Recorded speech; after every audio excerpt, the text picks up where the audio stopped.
നമസ്കാരം, മഹാത്മ ന്യൂസിലേക്ക് സ്വാഗതം.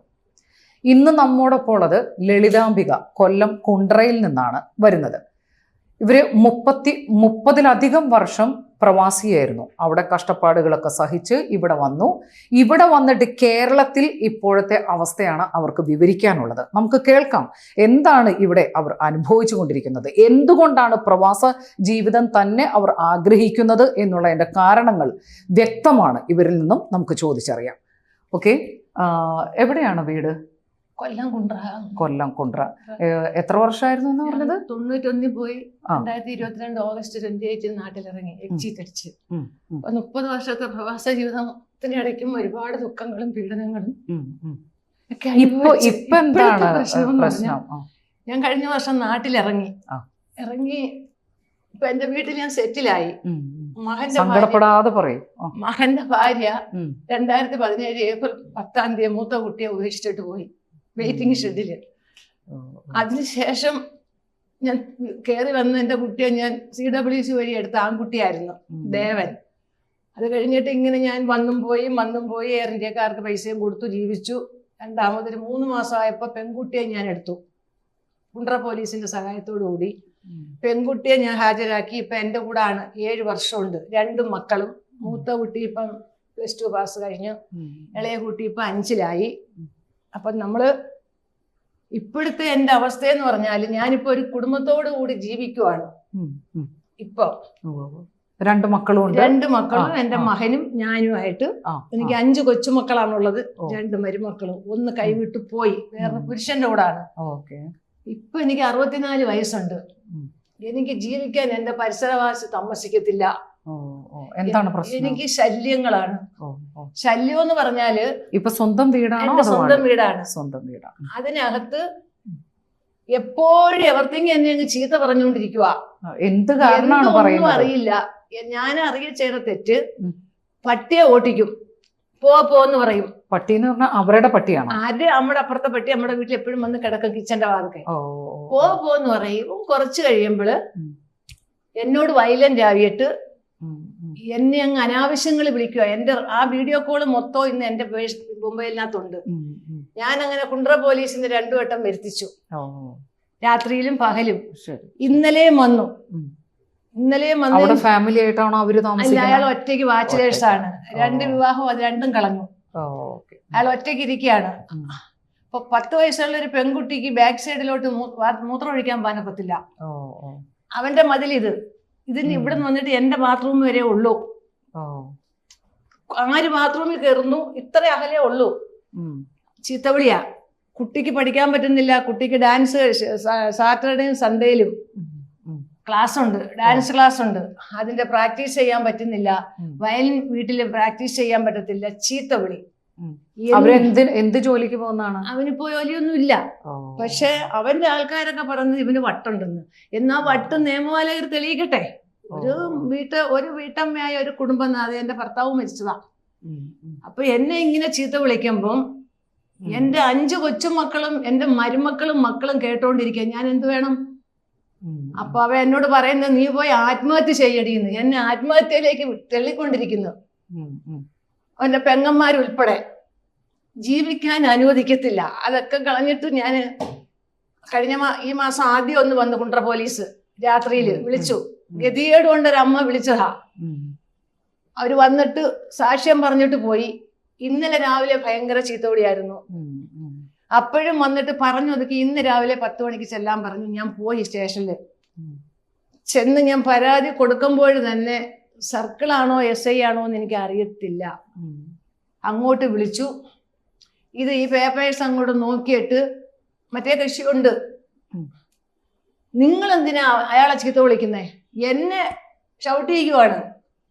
ഒരു ജനമൈത്രി പോലീസ് സ്റ്റേഷൻ എന്ന് പറഞ്ഞാൽ നമ്മുടെ പെണ്ണുങ്ങൾക്ക് 50 വയസ്സ് കഴിഞ്ഞ പെണ്ണുങ്ങൾക്ക് സഹായം തരേണ്ടുന്ന ഒരു പോലീസ് സ്റ്റേഷനാണ്. അതിനുപരി ഞാനൊരു പ്രവാസിയാണ്. ഞാൻ 30 വർഷം ജോലി ചെയ്ത് ഒരു കേസിലും പെടാത്ത ഒരു സ്ത്രീയാണ്. ഇപ്പൊ എന്റെ പേരെന്ന് പറഞ്ഞാൽ മീഡിയ കിടക്കണം. മീഡിയ 1 ചാനലിൽ ഞാനുണ്ട്. എന്റെ പേരെന്ന് പറഞ്ഞാല് റിയാദിന്റെ മുത്തച്ഛിയാണ്. 2000 മക്കളെ കുളിപ്പിച്ചു തരാൻ മുത്തച്ഛിയാണ് ഞാൻ. പക്ഷെ എന്റെ നാട്ടിൽ എനിക്ക് എന്തുകൊണ്ട് പരിഗണന കിട്ടുന്നില്ല? ഇന്ന് SI എന്നെ ഷൗട്ട് ചെയ്തു. നിങ്ങളുടെ കൊച്ചുമകനെ ഞങ്ങൾ കസ്റ്റഡിയിൽ എടുക്കും. ഇപ്പൊ അവരാണ് ചീത്ത പറയുന്നത്, മറ്റേവനൊന്നും പറഞ്ഞിട്ടില്ല എന്നെ, ഞങ്ങളെ ആര്. എന്നാ സാറ് ഈ വീഡിയോ കോളൊന്ന് കേട്ടിട്ട് സാർ എന്നോട് സംസാരിക്കുന്നു പറഞ്ഞാലും അവന്റെ ഭാഗം മാത്രമേ കേൾക്കുന്നുള്ളൂ. ഞാൻ എവിടെ പോണം നീതി നേടി? എനിക്ക് വഴിയില്ല, ഒറ്റ വഴിയേ ഉള്ളൂ. ഇപ്പൊ ഇവരുടെ പെങ്ങന്മാര് അവര് വന്നിട്ട് രാത്രി ചീത്ത വിളിക്കുമ്പോളെ വന്ന് പടിഞ്ഞാറ് വശോടെ വന്ന് ഇവനെ പിടിച്ച് പെരക്കകത്ത് പൂട്ടിയിട്ടിട്ട് അങ്ങ് പോകും. പോലീസ് വരുമ്പോ അവൻ മാന്യനാണ്. എന്നിട്ട് അവര് പറയും അവന് വട്ടാണെന്ന്. വട്ടാണെങ്കിൽ ചികിത്സ തേടണ്ടേ? നാളെ എന്നെയോ എന്റെ കുട്ടിയോ എന്തെങ്കിലും ചെയ്താലും പറയൂലേ വട്ടാണെന്ന്. ഞാൻ എവിടെ പോണം നീതിക്ക്? ഞാൻ 7 കൊല്ലം കൊണ്ട് 2 മക്കളെയും കൊണ്ട് കോടും കോടതിയും കീറുവാ. എന്റെ വക്കീൽ ഇപ്പം കഴിഞ്ഞ മാസം 3-ാം തീയതി ഞാൻ വനിതാ കമ്മീഷന് കൊടുത്തു. അവര് അദാലത്തിന് വിളിച്ചില്ല. മെനഞ്ഞാന്ന് 18-ാം തീയതി ഞങ്ങൾ CWC പോയി. ചൈൽഡ് ഈ പെൺകുട്ടിയും കൊണ്ട്, പെൺകുട്ടിക്ക് എനിക്ക് രാത്രി ഉറങ്ങാൻ വയ്യ. എത്ര വയസ്സുള്ള പെൺകുട്ടിയാണ്? ഇപ്പൊ 10 5 പഠിക്കുന്ന ആ കുട്ടിയെ കൊണ്ട് ഞാൻ ആത്മഹത്യ ചെയ്യണോ? എനിക്കറിയില്ല എന്ത് വേണോന്ന്. അല്ല, ഇങ്ങോട്ട് കേറി വരുന്നൊന്നുമില്ല. അവൻ ചീത്ത വിളിച്ച് വിളിച്ച് വിളിച്ച് നമ്മുടെ അടുക്കളയുടെ പടിയുടെ അടുത്ത് വരെ വരും. അത് വഴിയാ. ഒരു അയലുകാരും മിണ്ടൂല്ല പേടിച്ചിട്ട്. എനിക്ക് എന്റെ കുട്ടിയുണ്ട്, ഞാൻ എന്ത് ചെയ്യും? ഞാൻ എന്ത് ചെയ്യണോന്ന് നിങ്ങൾ ഒരു വഴി പറഞ്ഞുതരാം. കുണ്ട്ര പോലീസ് സ്റ്റേഷൻ ഞാൻ 2017 തൊട്ട് എന്റെ കൊച്ചുമക്കളുടെ വഴിക്ക് ഞാൻ കയറി ഇറങ്ങുന്നു. ഒരിടത്തും എനിക്ക് നീതി തരത്തില്ല പോലീസുകാർ. കാര്യം ഞാൻ കാശ് കൊടുക്കത്തില്ല. എനിക്ക് ക്യാഷ് കൊടുത്തൊരു സഹായം വേണ്ട കുണ്ട്ര പോലീസിന്റെ. ഞാൻ ഇന്നും ചെന്ന് എന്നെ അവോയ്ഡ് ചെയ്ത് വിട്ടു SI. അപ്പൊ നമ്മൾ ഇനി എവിടെ പോവും? ഞാൻ 7 വർഷം കൊണ്ട് എന്റെ മകന്റെ വഴിക്കും ഈ മക്കളെ വഴിക്കും ഞാൻ കുടുംബ കോടതി ഓരം നടക്കുക. എന്റെ സമ്പാദ്യം ഇത്രയും കോടതി പോയി. മരുമോള് പറ്റിച്ചു. ഇഞ്ചക്ഷൻ ഓർഡർ കൊടുത്തിട്ട് പോലും എന്റെ വക്കീല് കൂട്ടം നിന്ന് അവള് വസ്തു വിറ്റുകൊണ്ട് പോയി. അവളെ വസ്തു എന്റെ കുട്ടികൾക്കില്ല. എന്ത് വേണം? ഈ മക്കളെ കൊണ്ട് ഞാൻ ആത്മഹത്യ ചെയ്യണോ? ഒരെത്തും പിടി എനിക്കില്ല. കോടതിയും കയറി ഇറങ്ങി, CWCയും കയറി ഇറങ്ങുന്നു. CWCയിൽ 27 വെച്ചേക്കുവാ. ഞാൻ എന്താ വേണ്ടുന്നേ? നാട്ടിലൊരു നിയമമില്ലയോ? ഞാനൊരു ഇന്ത്യൻ പൗരത്തിയല്ലേ? ഞാൻ വിദേശിയൊന്നും അല്ലല്ലോ. എനിക്കൊരു ജീവിതമില്ല. എന്റെ ഭർത്താവ് മരിച്ച് ഞാൻ 30 വർഷം എന്റെ ചെറുപ്പം ഇത്രയും ഞാൻ റിയാദി കളഞ്ഞു. മക്കൾക്ക് വേണ്ടി, ഒരു വീടിന് വേണ്ടി, ഒരു കുടുംബത്തിന് വേണ്ടി ഞാൻ നാട് വിട്ടു പോയി. 30 വർഷവും ഞാൻ ഒരു തെറ്റും ഞാൻ റിയാദി ചെയ്തിട്ടില്ല. എന്റെ റെക്കോർഡ് എന്തെങ്കിലും ഉണ്ട് കാണിക്കാം. ഞാൻ എന്താ ഇനി വേണ്ടുന്നതെന്ന് പറ. നിങ്ങളൊരു മറുപടി. കൊല്ലം ജില്ലയിൽ നിന്ന് ഞാൻ ഒറ്റയ്ക്കാണ് വന്നത്. എന്റെ കൂടെ വരാൻ എനിക്ക് ആണുങ്ങളില്ല. നീതി കിട്ടിയില്ലെങ്കിൽ ഞാൻ കൊച്ചിനെയും കൊണ്ട് ആത്മഹത്യ ചെയ്യും. കൊച്ചിന് ഞാൻ എന്റെ മരുമോക്ക് കൊടുക്കൂല. കുഴിക്ക് കൊടുത്താലും ഞാൻ കൊടുക്കൂല. സമൂഹം അറിയണം. ഒരു വയസ്സ് എന്ന സ്ത്രീ 8 കൊല്ലം കൊണ്ട് കിടന്ന് നീന്തുന്നു. വക്കീല് പോലും അവക്ക് കൂട്ട. എന്റെ 1 ലക്ഷം രൂപ മേടിച്ച് വക്കീല് എന്റെ മകന്റെ കേസിന്. എന്നിട്ടും 2000 കൊറോണ എത്രയിലായിരുന്നു? 19 2000 കേസ് കൊടുത്തതിന് ശേഷം 2020 അയാളെ വിളിച്ചോൻ പറഞ്ഞു ഇഞ്ചക്ഷൻ ഓർഡർ കൊടുത്തിട്ടുണ്ടെന്ന് പറഞ്ഞു. ശരി, ആയിക്കോട്ടെ. അപ്പൊ ആ സമയത്ത് ഞാൻ കൊറോണ കഴിഞ്ഞ് ഫസ്റ്റ് വന്ദേ ഭാരതത്തിൽ എന്നെ നോർക്കയെന്ന് വിളിച്ച് അമ്പച്ചേച്ചി നാട്ടിൽ പോകുന്ന ഫ്രീ ആ ടിക്കറ്റ് എനിക്ക്. ഞാൻ അവിടെ സാമൂഹ്യ പ്രവർത്തകയാണ്, നോർക്കയുടെ ആളാണ്, ഇന്ത്യൻ എംബസിയുടെ ആളാണ്, ജീവകാരുണ്യ പ്രവർത്തകയാണ്. ഞാൻ എല്ലാത്തിലും ആക്റ്റീവാണ് സൗദി അറേബ്യ റിയാദില്. അപ്പൊ അവിടെ അറിയിച്ചപ്പോഴും എന്നോട് പറഞ്ഞു, ചേച്ചി ഒരിക്കലും ആത്മഹത്യ ചെയ്യല്, ചേച്ചി ജീവിതത്തിൽ പൊരുതി വന്ന ഒരാളല്ലേ. എന്റെ സഹപാഠികൾ റിയാദിന്ന് കണ്ണൂക്കാരൻ, ചേച്ചി ഒരിക്കലും ആത്മഹത്യ ചെയ്യില്ല, ഞങ്ങൾ എല്ലാവരും കൂടെ. മക്കളടിച്ചാലും നാട്ടുകാർ പറഞ്ഞാലും എനിക്ക് ഇപ്പോഴും ഞാൻ സൗദി അറേബ്യയുടെ സഹായം കൊണ്ട് ഞാൻ ജീവിക്കുന്നു. എൻ്റെ കുട്ടിയൊക്കെ തരുന്നുണ്ട്.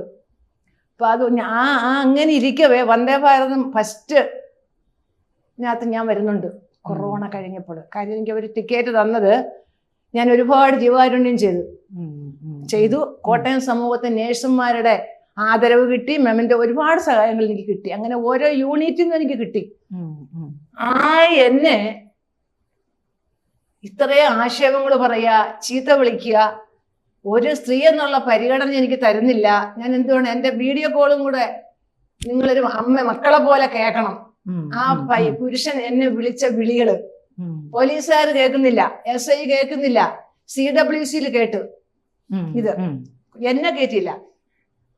ഇത് എന്തിനു വേണ്ടിയാണ് അവരിങ്ങനെ ഇത് ഇത് അറിയില്ല. പറഞ്ഞുകൊണ്ടിരിക്കുന്നത്? എനിക്കറിയില്ല. അവന് വട്ടാണെന്നാണ് അവര് പറയുന്നത്. അല്ല പക്ഷെ വട്ടാണെങ്കിൽ ഇപ്പം അല്ല നിങ്ങളോട് മാത്രമാണോ എന്നോട് മാത്രമേ ഉള്ളൂ. അല്ല അവിടെ തൊട്ടടുത്ത് രണ്ട് അയൽവാസികളൊക്കെ ഉണ്ടല്ലോ. വീടുണ്ട്, 2 വീടുണ്ട്. അവരടുത്തോട്ടൊന്നും പോവില്ല. അവിടെ അപ്പൊ എന്ത് അല്ല സ്ഥലപ്രശ്നം അങ്ങനെ വല്ലതും ഉണ്ടോ? സ്ഥലമൊന്നുമില്ല. അത് മുമ്പ് രണ്ടു വർഷം മുമ്പ് കിണർ കുഴിച്ചപ്പോള് ഒരു 30 സെന്റിമീറ്റർ എന്റെ അയ്യത്തോട്ട് വന്നു, എന്റെ ചെവിരയിൽ. അപ്പൊ ഞങ്ങളത് പഞ്ചായത്തിൽ അറിയിച്ചു, നിയമപരമായിട്ട് അത് ചെയ്തു. പിന്നെ ഞാനൊരു വഴക്കിന് നിൽക്കേണ്ട, കുടിവെള്ളം അല്ലേ, ഞാൻ ഒപ്പിട്ട് കൊടുത്ത് കൊണ്ടശേഷം ചെന്ന് ഒപ്പിട്ട് കൊടുത്തു, കുഴിച്ചു. വെള്ളമൊക്കെ ഇഷ്ടം പോലെ ഉണ്ട്, ഞങ്ങൾ തമ്മിൽ ഒരു പ്രശ്നവും. അവൻ ഇരിപ്പിൽ എന്നെ അങ്ങ് ചീത്ത വിളിച്ച് ഞങ്ങളുടെ അടുക്കള വാതൊക്കെ വരുവാ. ഞാൻ 4 മണിക്ക്. അപ്പൊ ഒരു കിണറിൽ നിന്നാണ് നിങ്ങൾ രണ്ടാളും വെള്ളം കുടിക്കുന്നത്? അല്ല, എന്റെ വീട്ടിൽ കിടക്കുമ്പോഴെല്ലാം ഉണ്ട്. അവൻ കുഴിച്ചു. നിങ്ങളുടെ പറമ്പില്? അല്ല, അവന്റെ പറമ്പിൽ തന്നെ. നമ്മളെ അനുവാദമില്ല, നമ്മുടെ അയ്യത്തോട്ട് കയറ്റി കുഴിച്ചു. അപ്പൊ ഞങ്ങള് അളന്നു നോക്കിയപ്പോ 30 അടി ഇങ്ങോട്ട് നിൽക്കുക. അങ്ങനെ പഞ്ചായത്തിൽ എന്ന് പറഞ്ഞ് സ്റ്റേ മേടിച്ചു. പ്രശ്നമായി. അടിയും വഴക്കൊന്നുമല്ല. അങ്ങനെ പഞ്ചായത്തിന് സാറന്മാര് വന്നു. അതിനുശേഷം അമ്മയെ അതിന് പ്രശ്നമാക്കണ്ട അമ്മ, അയാൾ കുഴിച്ചു പോയില്ലേ, ആകെ 4 സെന്റേ ഉള്ളൂ, കുഴിച്ചു പോയില്ലേ അമ്മ എന്ന് പറഞ്ഞുകൊണ്ട് ഉദ്യോഗസ്ഥന്മാര് പറഞ്ഞ മാന്യത വെച്ച് ഞാൻ ഒപ്പിട്ട് കൊടുത്തു കുടിവെള്ളം. കാര്യം ഞാനൊരു പ്രവാസി എന്നുള്ള രീതിയിൽ ഒരുപാട് ദുഃഖം അനുഭവിച്ച സ്ത്രീയാ എല്ലാ കാര്യത്തിലും. വിദേശത്ത് പോകുന്നതിന് മുമ്പും കശുവണ്ടി, ഓഫീസ്, കയറുവിരിപ്പ്, ഇഷ്ടിക ചുമട്, ഒരുപാട് ജോലി ചെയ്തൊരു സ്ത്രീയാണ് ഞാൻ. അല്ല, ഇപ്പൊ മക്കളുടെ അഭിപ്രായം എന്താണ്?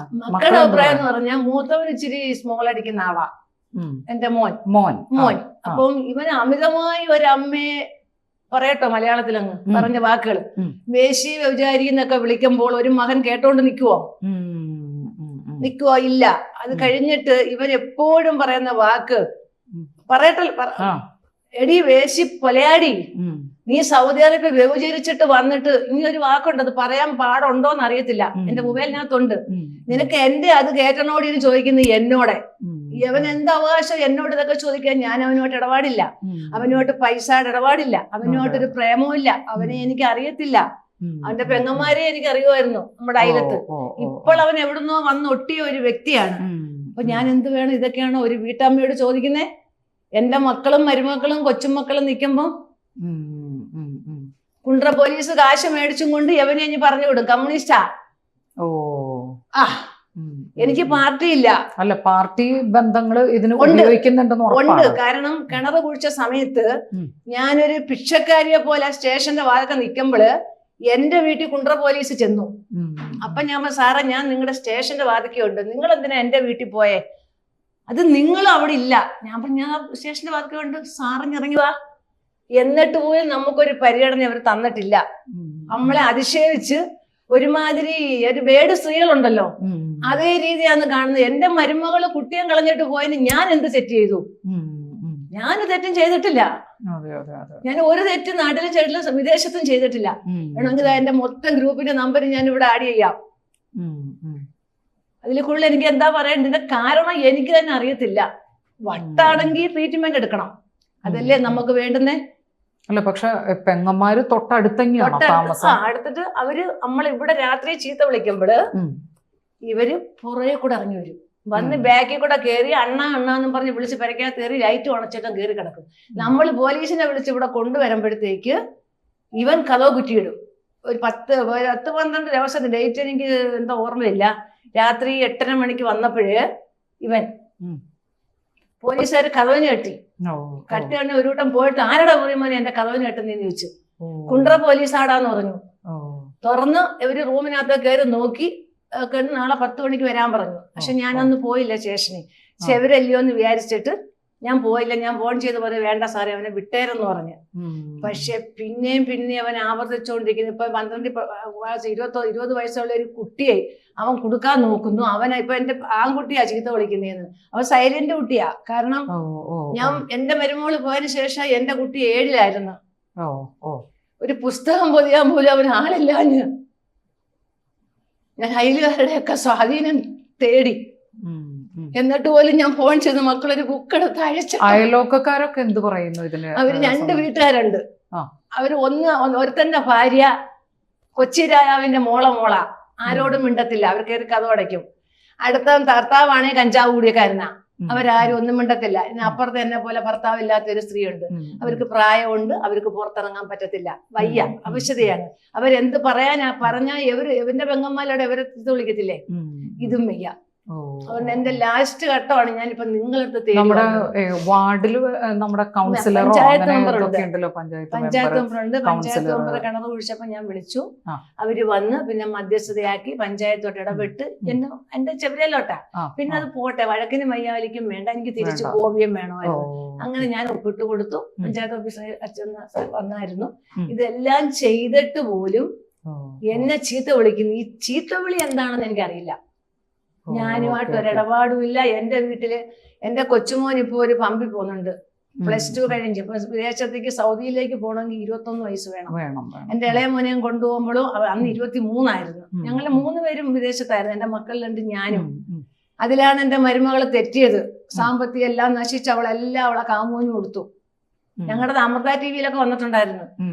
തിരിച്ചു മറ്റേ കൗൺസിലറുടെ അടുത്ത് ചെന്ന് പറഞ്ഞപ്പോ കൗൺസിലർ എന്താ പറയുന്നത്? അല്ല, നമുക്ക് ഓരോ വാർഡ് മെമ്പർ അങ്ങനെയൊക്കെ ഉണ്ടാവൂലേ നമ്മുടെ പഞ്ചായത്ത് കൗൺസിലർ? കൊള്ളില്ല, ഇല്ല. അത് എവരുടെ ആളാ, അങ്ങോട്ടും ഇങ്ങോട്ടും നിൽക്കും. അല്ലെങ്കിൽ പഞ്ചായത്ത് മെമ്പർക്ക് ഞാൻ പൈസ കൊടുക്കണം പലിശക്ക് എടുത്ത്. ഇപ്പൊ അതാണ് അവിടെ നടക്കുന്നത്. ഞാൻ വളരെ ഓപ്പൺ ആയിട്ട് പറയുന്ന ആളാ. എനിക്ക് ഒളിച്ചുകളിയില്ല ഒന്നിൽ. ഞാൻ ഉള്ളത് സ്ട്രേറ്റ് ആയിട്ട് പറയാം ആരുടെയും മുമ്പിൽ. എന്നെ ജീവൻ ബലി കൊടുത്താലും ശരി, ഞാൻ കള്ളങ്ങൾ പറയത്തില്ല. കള്ളം പറയേണ്ട ആവശ്യം എനിക്കില്ല. അപ്പൊ ഇനിയിപ്പോ എന്റെ കൊച്ചു ചെറുക്കനെയും കൂടെ ഇപ്പൊ ആ കുട്ടി ഒരു പമ്പിൽ പോകുന്നുണ്ടേ, പെട്രോൾ പമ്പിൽ. നിങ്ങളുടെ അഭിപ്രായത്തില് പോലീസുകാരും പാർട്ടിക്കാരും എല്ലാവരും അവർക്ക് അനുകൂലമായിട്ട് നിൽക്കുന്നു. സ്റ്റേഷന്റെ മാർക്ക് ചെന്ന നിങ്ങളാണ് ചീത്ത വിളിക്കുന്നത്, നിങ്ങളാണ് ചീത്ത. അവൻ പറയുന്ന അവന്റെ വാക്കേ കേൾക്കുന്നുള്ളു. എന്റെ വീഡിയോ കോള് പോലീസുകാർ കേൾക്കുന്നില്ല, SI ആരും. നമുക്ക് നിയമമല്ല. പിന്നെ ജനമൈത്രി പോലീസ് സ്റ്റേഷൻ എഴുതി വെച്ചേക്കുന്ന എന്തിനാ അവര്? പെണ്ണുങ്ങൾക്കുള്ളതിൽ ജനമൈത്രി എന്ന് പറഞ്ഞാ വീട്ടമ്മമാർക്ക് കിട്ടുന്ന ഒരു സഹായമല്ലേ. അപ്പൊ പൈസ കൊടുത്തില്ലെങ്കിൽ കുണ്ടറ പോലീസ് സഹായം തരണം, SI ഉൾപ്പെടെ.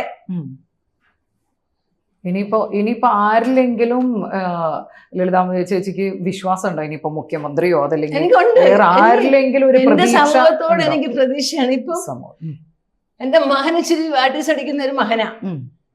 ഇയാള് കൊച്ചിനെ ഞെക്കിയൊക്കെ ചെയ്യും രാത്രിയിലേ, മോളെടുത്തേ. അങ്ങനെയൊക്കെ കുഞ്ഞിന് ഇച്ചിരി പനി, അത് സ്നേഹം കൊണ്ട് ഇച്ചിരി ആണ്. എന്നിട്ട് ഇങ്ങനെ ആ പേര് ഞാനിപ്പോ കൊടുത്തു, CWC. കുട്ടിക്ക് അങ്ങനെ എന്താ ഇങ്ങനെ വഴക്ക് പറയുമ്പോ അസുഖങ്ങളുണ്ടാകും. ഈ കുട്ടിക്ക് ഈ ഭയങ്കര പേടിയൊക്കെ ആയി. അവസാനം ലാസ്റ്റ് കുഞ്ഞിന് നെമോണിയ വന്ന് കുണ്ട്ര LMS ആശുപത്രി കിടന്നത് കൂടി ഞങ്ങളെ ഒളിച്ചു വെച്ച്, ഫെബ്രുവരിയില് ഒളിച്ചു വെച്ച്. അത് കഴിഞ്ഞിട്ട് കുഞ്ഞിന് നെമോണിയ ആക്കി. അങ്ങനെ ഞാൻ എന്റെ വേറൊരു കസിനല്ല, ഒരു പാർട്ടിക്കാരനാണ്.